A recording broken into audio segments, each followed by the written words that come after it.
Et salut tout le monde, ici Mister Collect Figure, super content de pouvoir vous retrouver aujourd'hui pour une toute nouvelle review et je vous présente Iron Man Mark 1 sous Hasbro de 2008. Allez, c'est parti.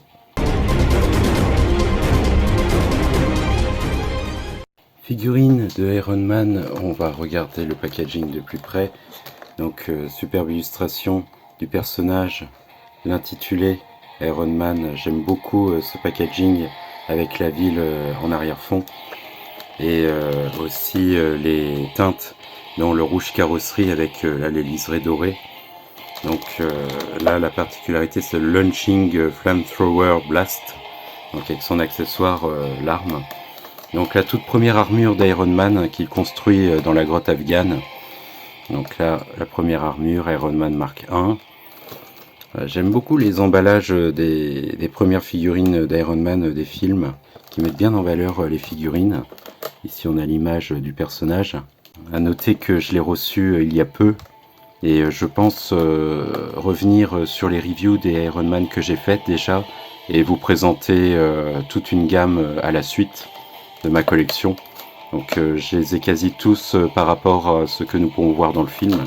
Au dos du packaging, nous retrouvons le film, l'intitulé, ici petite bio.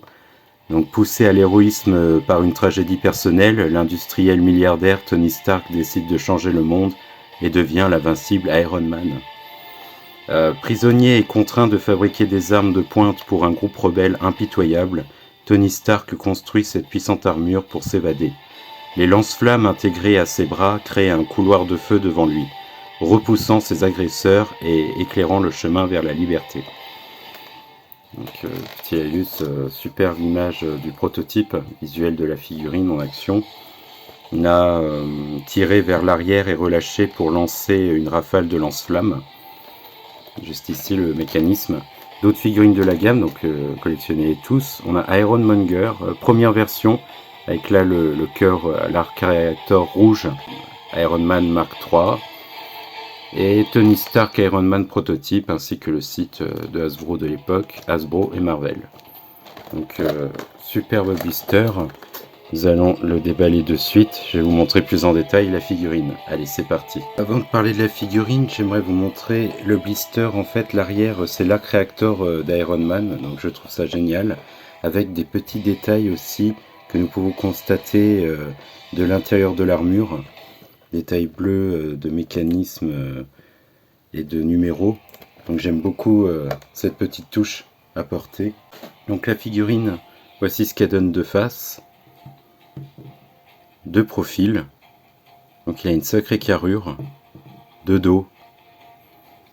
On va regarder de plus près le HS, donc le casque, qui était le premier concept de l'armure, ce qui va être réutilisé dans l'esprit pour créer la tête, le masque d'Iron Monger. Nous retrouvons ici Air Force, je crois avec les numéros, l'arc réacteur peint. Donc on est dans une teinte grisâtre mais avec un espèce de lavis marronné fait salissure, avec des coulures au niveau du plastique qui rendent vraiment bien. On a beaucoup de réalisme je trouve et très fidèle au film. Il y a le détail de la chaîne, tous les petits engrenages, le moteur qu'il utilise pour faire fonctionner l'armure, là le lance-flamme. Ici, là où se situe pour mettre le missile, le mécanisme. Donc très bien reproduit, sachant que cette figurine est sortie sous diverses compagnies et marques. Donc ressortie pour le film Iron Man 2, mais pas au même format, là il s'agit du 6 inch il me semble. Et elle était ressortie au format 3 inch, 3/4, qui est juste ici, en fait, qui était plus petite, mais très bien détaillée.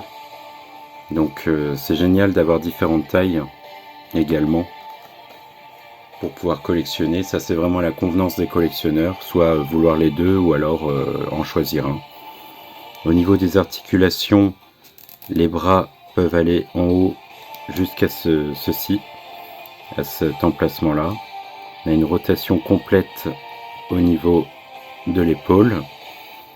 Ici une articulation au niveau du coude mais assez limitée, Les pièces de l'armure étant assez conséquentes, on n'a pas d'articulation à la main. C'est moulé dans une seule pièce vu qu'il est attaché à ce bloc de plastique, imitation métal. On a les gants de Tony comme en cuir, donc pas en noir.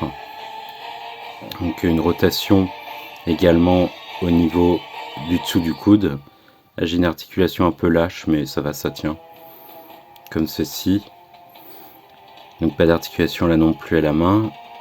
Ici à la taille, donc une rotation sur les côtés, mais assez limitée de par les détails de l'arrière au niveau du mécanisme. Donc il peut pivoter légèrement sur les côtés. Au niveau des jambes, on peut monter jusqu'ici. Pas plus haut, mais c'est assez suffisant pour pouvoir lui faire prendre des pauses. On a une rotation au niveau du dessous du haut, du genou. Également une articulation en arrière, assez limitée là aussi. C'est suffisant malgré tout pour lui faire prendre des poses dynamiques, nous verrons cela après. Les pieds d'avant en arrière, et également il tourne à 360, tout comme ici. Donc figurine bien articulée, limitée malgré tout, mais dans le film il est assez limité dans ses mouvements également. Donc on a la tête aussi sur les côtés surtout, pas vraiment de bas en haut. Je pense que c'est sur un ball joint, mais c'est limité. Puis on a les pièces d'armure qui vont un peu gêner, donc il peut regarder comme ceci. Nous avons également la fonctionnalité du missile, donc en fait c'est un peu à l'ancienne, c'est vraiment le mettre ici et de tirer, prenez le bras et le missile est tiré. Donc mécanisme pas vraiment super au point, il tire une fois sur deux.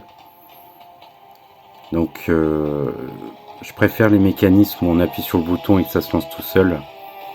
Ça c'est plutôt un peu à l'ancienne, mais malgré tout ça donne son petit effet. Moi j'aime bien, on retrouve l'esprit du film où il tire des flammes. Donc superbe, une belle figurine. Donc reprise dans le pack de Marvel Legends, sorti il me semble en 2017 ou 2016, qui a bénéficié d'un repaint, donc qui était plutôt bienvenu. Ceci dit, je trouve que là cet aspect grisâtre est vraiment fidèle au film, avec les pièces rattachées que l'on peut voir qu'il a utilisées pour créer son armure. Donc superbe, avec tous les petits détails qui y sont. Sous les pieds, on a de marqué 2008 Marvel. Donc c'était la review d'Iron Man Mark 1, qui pour moi n'a pas vieilli. Superbe allure, on retrouve vraiment la ligne du film, et c'est plus au niveau des articulations que ça pêche, mais on va pas lui demander de faire beaucoup de cascades. Je vous recommande vraiment cette figurine si vous voulez collectionner du Iron Man, surtout les premières figurines jouets du film sorti en 2008, il vous la faut. C'est la marque 1, un incontournable. Donc je vous recommande fortement la figurine, qui est superbe. C'était ma review, j'espère que cela vous a plu. N'hésitez pas à vous abonner, à activer les notifications pour ne rien manquer, à liker la vidéo si cette dernière vous a plu, à partager la vidéo, c'est cool, ça fait toujours de la pub, et puis à dire ce que vous en pensez dans les commentaires. Si vous la possédez, si vous voulez l'acquérir, si vous collectionnez du Iron Man en général. C'est là-dessus que je vais vous quitter. C'était Mister Collect Figure. La suite est à venir. Allez, à bientôt.